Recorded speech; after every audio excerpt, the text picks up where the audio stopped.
Today, my guest is Alysia Helming. She is the best-selling author of the book series Protogenesis, executive producer of a short film series Footsteps in Athens, creator and executive producer of the American reality TV-based Meet the Grease. So stay tuned. We have a lot of information for you on this podcast regarding book publishing and so many more things. We even delve into solar energy. Stay tuned. Welcome to the Billionaire Lifestyle Podcast with your host, Emmett Muckles. Please visit iTunes, Stitcher, or emmettmuckles.com to listen to all the episodes for free.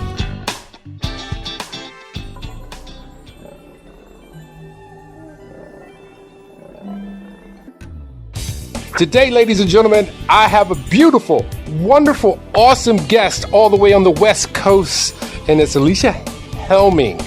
Now, I had some problems with her name, so I made sure that I asked her exactly how to pronounce it because, you know, with a name like Emmett Muckles, it has been mutilated over the years, and I don't want to do that to her. So, Alysia, how you doing?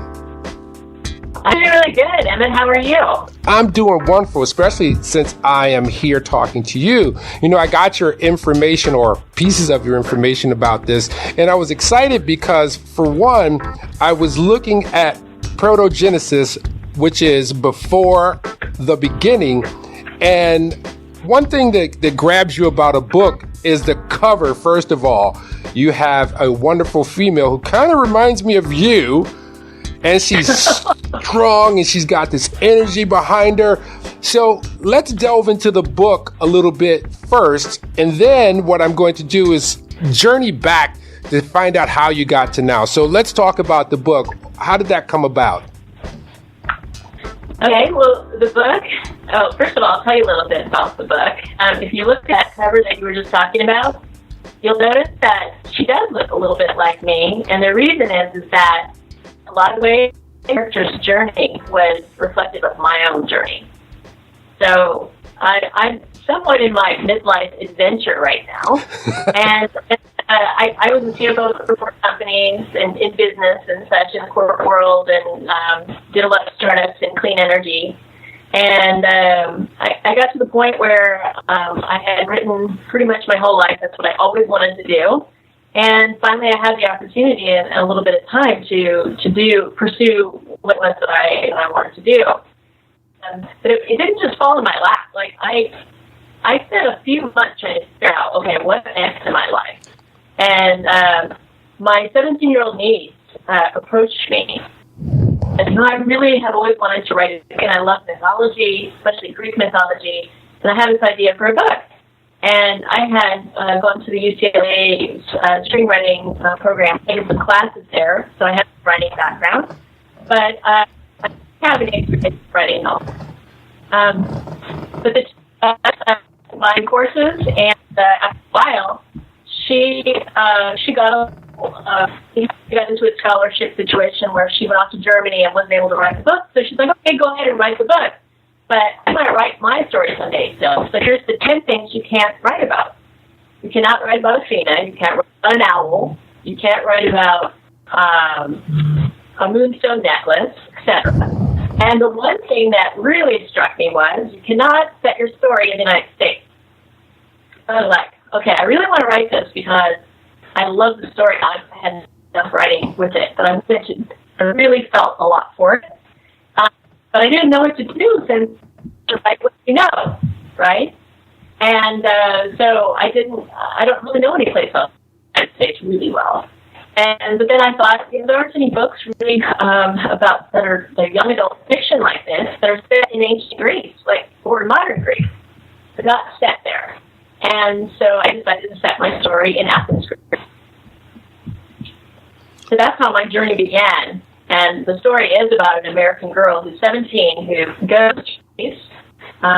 She's looking for her mother, her lost mother.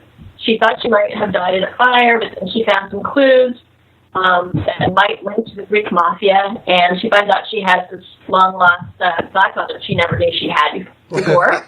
So she sets off to Greece to go live with him in the worst neighborhood in Athens, and she experiences a love triangle between one really, really rich boy and one really, really poor Greek boy.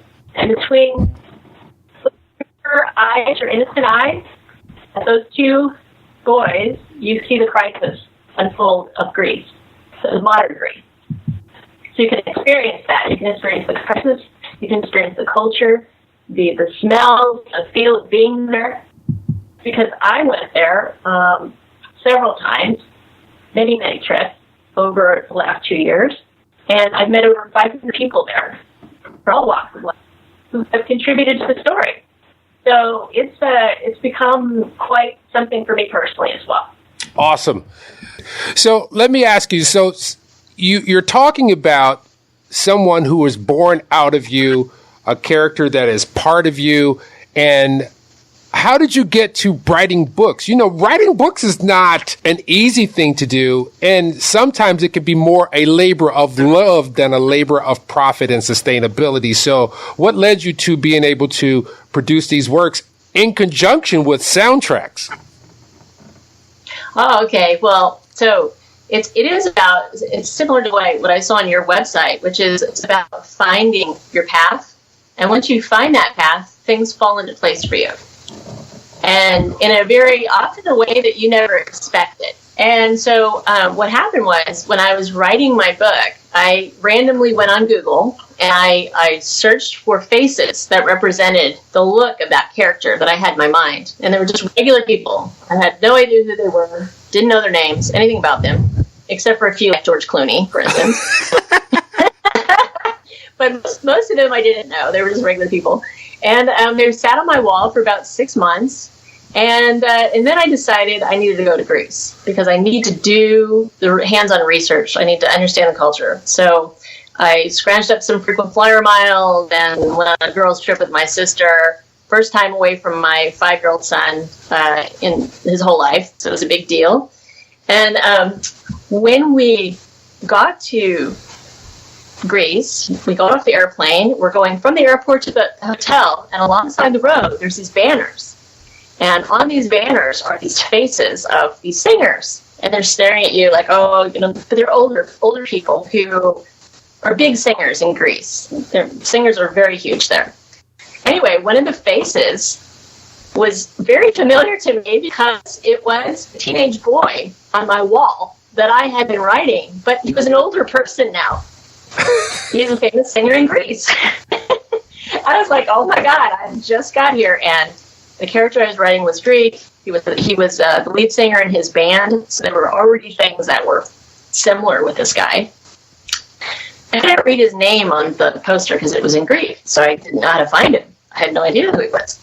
So we got to the hotel, and I went to the guest relations concierge person there, and I gave her a long list of things I wanted to see. But we sat down and I asked her, can you please find a singer with blue eyes, dark hair? And she's like, well, there's a lot of them here. She was like not happy with me about this request. But we went through about 20 faces. I got to I think it was about 19 or 20. There pops up his face. And she's like, oh, that's Costa. I'm like, yeah. She's like, well, he knows the hotel owners really well, the hotel that you're staying in here. He comes here all the time. He lives right down the street. She's like, he comes here. We all know him. So already that was weird that he lives so close. So my sister and I were just making a joke out of it. Everywhere we would go, she would say, oh, there he is. And I'd be like, oh, no, it's him. I didn't actually want to meet him yet because I'd only written half the book at that point, and I didn't necessarily want his real life personality like impacting my writing. Yeah. So I didn't want to meet him. So it was kind of a funny outcome. So we went to the beach that night. The sun was setting. It was very beautiful. And laying down next to us was a guy who was asleep with a hat on his head, and he had this really interesting tattoo with some birds on it.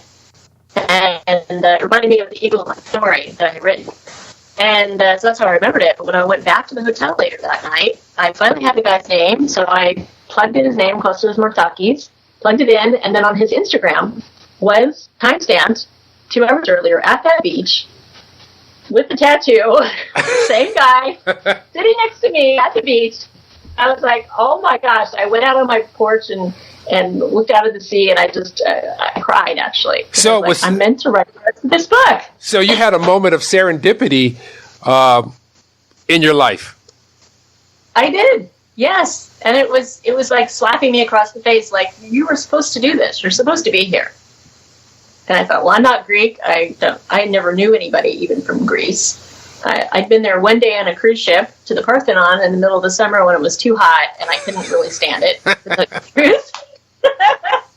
So I was like, what am I doing here? But I knew I needed to go back, and so I went back again, and I met over 100 people over 2 trips before I finally finished the first draft. And I got to know that guest services concierge woman, Desi, really well, to the point where finally, as I was about to leave on my third trip, it was the day before I was about to take off, she says, well, I have a surprise for you. I'm like, what? She says, I have a meeting with Kostas Martakis. We're going to meet him. And I'm like, what? You knew him all this time? And she's like, oh, yes, of course I knew him. Like, why didn't you tell me? And she's like, well, I wanted to make sure you were for real, that you weren't like some stalker, you weren't, crazy or whatever. So she's like, finally, I feel good. You're an okay person. How did the music come into play in conjunction with the book? How did you guys extract that, or what was that process? Well, so what happened was that very first meeting, he was so honored and a little bit, I think he thought the whole story was really crazy and weird, but he also was like, wow, no one can make this story up, right? Right. So he was also really humbled by it. And he said, I think I need to do something for you. And I was like, well, what? And he said, how about I write you a song? And he didn't speak very much English at the time. So he could read a little of it, but he didn't understand or speak it very much. And so he asked me if I had any poems that I'd written, and I did. So he picked 2 of the poems, and from that, he hired a lyricist and a music producer, and the team went to work to create the song. And then the song, went along for about 6 months, and then I got to go into the studio and work with him on his English because he was learning English at the time. We hired an English coach. And it was a big deal for him because he always thought that he might come to the United States someday to sing here or to do something here, acting or whatever. And language was a barrier for him. So this was huge. So that's pretty awesome. When it's time, everything will be revealed to you. This is part of what I talk about on the Billionaire Lifestyle. Sometimes you just have to go try something and you may fail, because sometimes in failure, you learn a lot. And then you get the gumption to try again, and it goes off with so much ease. So just trying something can give you the fruits that you were expecting and so much more. But you said you were in the renewables, and then your life transitioned, and this thing came forward. So tell me a little bit about the story the meat of the story, because I want to get into some other things as well, but I have to give the Billionaire Lifestyle audience a synopsis of the book before we get into some of the things, the characters and the gods that you have on your website. Okay. Well, it's about a 17-year-old girl, Helene, who loses her mother in a fire. She lives in Livermore, California. And there's some clues left on site that it may be the Greek mafia that's involved. She overhears the police talking about it, and she can feel in her heart that her mother's still alive, and then she finds out she has this mysterious godfather she never knew she had, and so she flies across to Greece to go live with him. He's her only living relative that's left, and from there she lives in the worst neighborhood of Athens and experiences a love triangle with 2 Greek boys, one really rich, one really poor. And through her innocent eyes and those relationships, that romance, you learn about the modern day culture and the crisis and the hope that the people have, perseverance that they have. I was an economics major and I was a CFO before, so I really looked at this from an economic standpoint and analyzed it while I was thinking about the love triangle. So it has a meaning to it. It's not just some love triangle. I have to ask you a question. I have to ask you about, how did you come up with the name Ever? I liked Alanis Morissette, and her son's named Ever. Ah. And the reason I asked that's one of the characters that's part of this love triangle. So, and when I saw Ever, I'm like, how did she come up with Ever? And how did that character look to you when you were writing this book? Well, he looked like the face of Costa, first of all, because he was on my wall. But he also, Alanis actually I worked on a movie, The Great Warming. I helped coordinate the premiere of the movie and such for Alanis Morissette and Keanu Reeves. So I had a special reason to feel something for her and her son. So that's why I chose that name. And also, it sounds dreamy, right? Forever.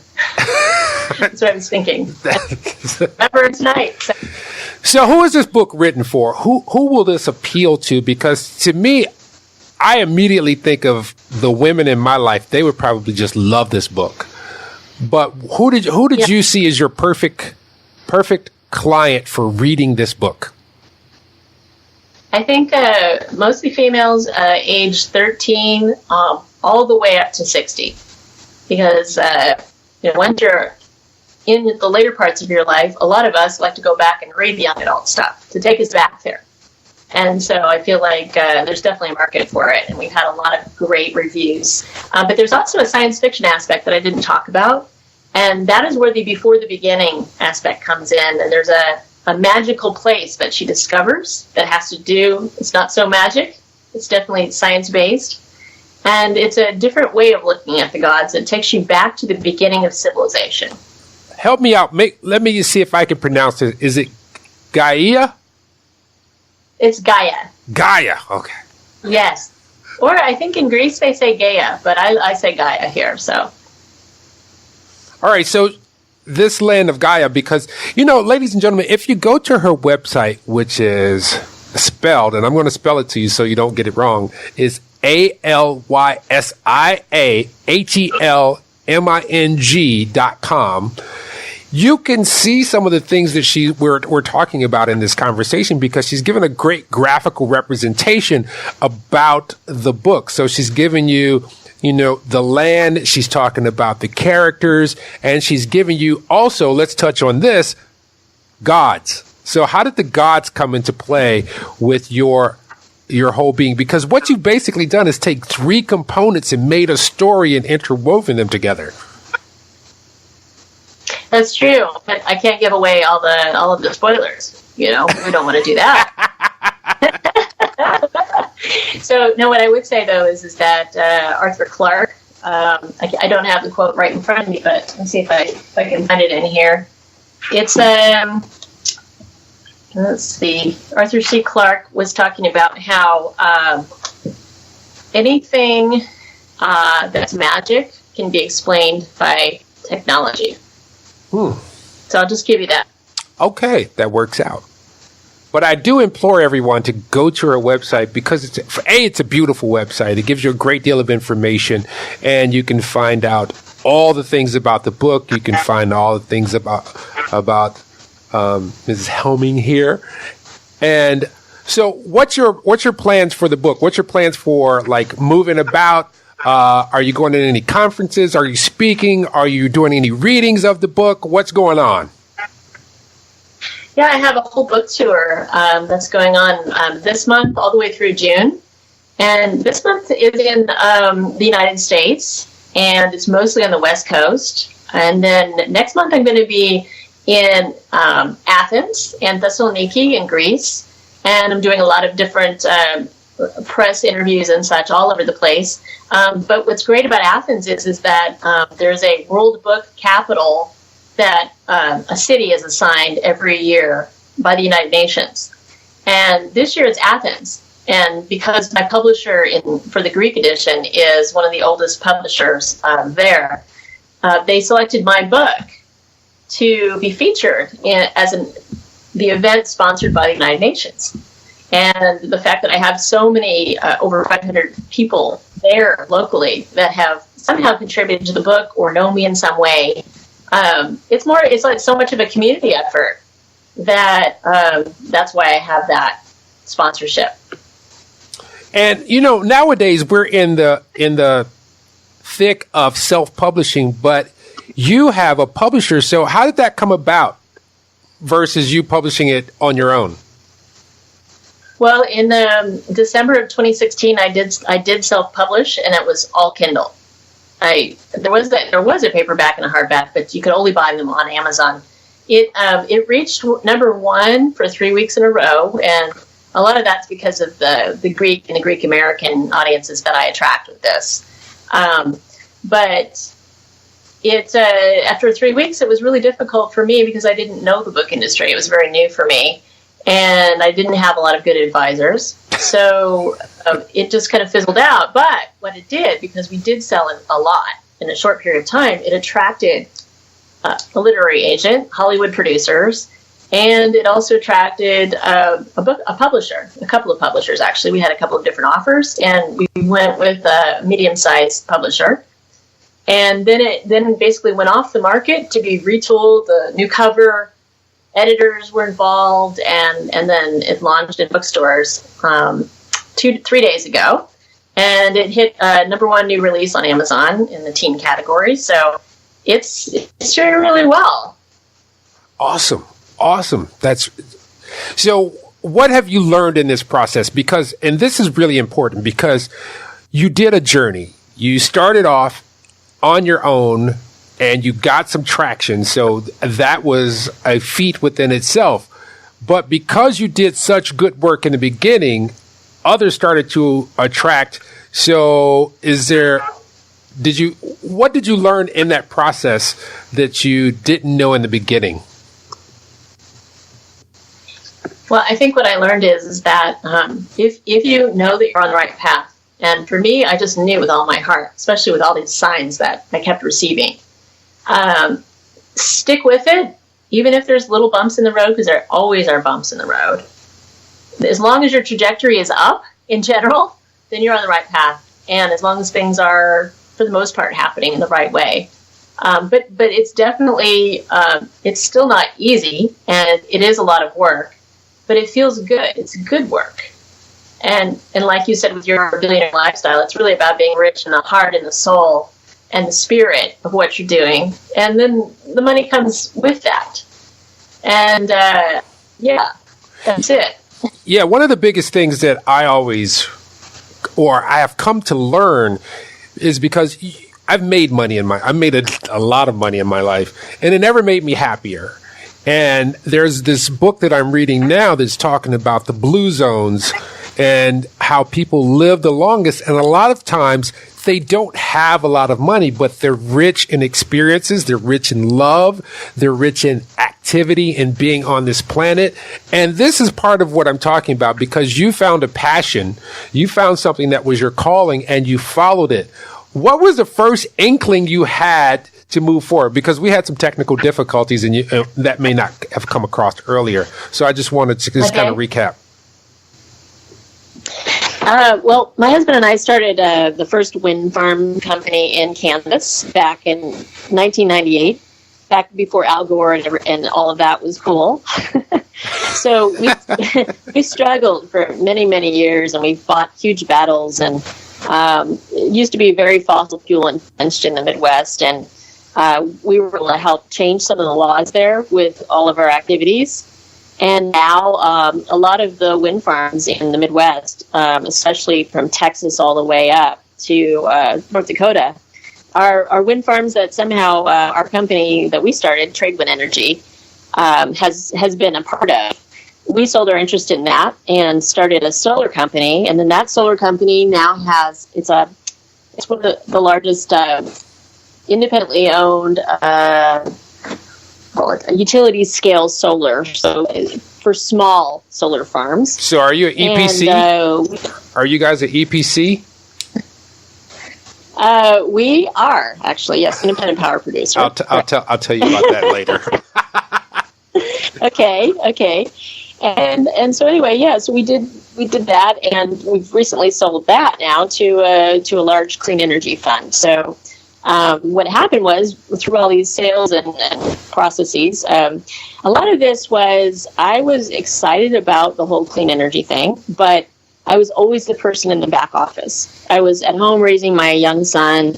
I was also, at the same time, managing the cash flow issues of a rapidly growing company, or companies, I should say, and dealing with all of the issues with trying to fight those big battles and being an activist, very hard all at the same time. And so I felt like during that time I was a little bit stressed out. I decided as therapy to go to UCLA's screenwriting. It was an extension class, basically, where I had a mentor who was a screenwriter who's pretty famous. And we wrote the screenplay, the story of our starting that first wind farm company. It's called The Green Warrior. And when I was in the middle of all of it, I wrote the ending that I wanted to happen. It hadn't ended yet. This is before we sold the company and all that. And so 3 years later, after we sold the company, we were out of it. We were in the solar business by then. The ending that I wrote happened exactly as I wrote it. Wow. Yeah. And so for me, I was like, wow, because I had started doing a lot of manifestation work, a lot of meditation, a lot of envisioning what I wanted, a lot of letting go and letting the universe do things, work its magic, and not trying to control everything, but also, working hard, putting my head down and doing the work that needed to be done. And it really paid off. It really works. And then it manifested on the journey and the path and the fruits that you've got now. Well, yeah. So I needed all of that background of the writing of that screenplay in order to know that I could write. And so when all of our solar company was sold and all that, we had the means finally for me to do something outside of managing the finance for the company. Then I was able to work on this project with my niece. It happened to come about, and it worked out that she didn't want to work on it, except she was editing for me still. We created something amazing. A new journey, for sure. Awesome. Do you have the sequel, or do you have another book in you already, or what's the status? Well, there's 7 books in the series, and that's six books, but I've written the outlines for the next 5, and then I have a prequel that will most likely be a graphic novel. What about the option for movies? When are we going to see the movie, the screenplay? Well, the Hollywood producers are starting to hover because the book is doing so well, which is great. And I'm probably not going to option it. I'm probably going to opt to be a producer for it, because I have the know-how now, because I've been working on a TV series that has to do with my real-life journey of going to Greece and exactly what we're talking about, all these strange coincidences that took me on this path to this place where all these people have hope behind the book that I'm writing. And so I'm working on that TV show. It's called Meet Me in Greece. And I'm an executive producer on that with Trifecta Entertainment. They're the main executive producers. So who did you cast as yourself? Well, it's a reality-based show, so it's craft reality. So I'm actually in the show. I'm in it. That's awesome. That's awesome. I know. Before we conclude this interview, we're going to go back, and I want you to close your eyes. I want you to imagine yourself sitting in your backyard or just chilling out. Maybe you have a Moscato or 2 in your hand, and you're just relaxing. Your family's not home. You're just having some me time. And then you hear a ring at the doorbell, and you go to the door, and there sits the 16-year-old you. And she looks at you and says, I'm about to hit this journey. What lessons do I need to know, or what advice do you have for me? She's about to hit this journey, and 16-year-old me? Yep, she's about to hit the world, and she's found you, and she says, I got you. So I know you have something juicy for me. What is it? I would tell her to be true to herself and to always look within whenever it feels like things are not working out or exactly the way you want them to be. That if you stay on the path, stay focused on what you want, have faith, let go of some of the control of things, and enjoy the journey. That's what I would say. There you go. Well, Alysia, I want to thank you so much for being on the Billionaire Lifestyle Podcast. Well, thank you very much. I really appreciate it. It's been fun. And this is how we conclude the show. Ladies and gentlemen, remember this. You have to really own this. You have to love yourself. And let me give you the exercise. If you've been a listener, you know what it is already, but I'm going to repeat it. So when you get out the shower, when you have a moment to yourself, particularly in the bathroom, there's this beautiful thing that gives you a reflection. It is called a mirror. And I want you to take some time to be with yourself, to be with the image of you, because that's what the world sees. So you might as well get comfortable with it too. Whatever it is, the freckles, the wrinkles, the crooked nose, the weird thing on your lip, it's you. And you must take on this simple task, and that is love yourself. Look into your eyeballs, look into the iris, get close to the mirror, look deep into that little circle that is surrounded by some colors. That is your galaxy, one of two. Now, here's the thing you have to remember. When you come across another galaxy that is just as special as you, treat it justly as you would like to be treated, and go in love throughout. Because when you love yourself, that love is going to spread, and you will respect and treat life with the glorious energy that it needs. Until next time, peace. See you, Alysia. Thank you.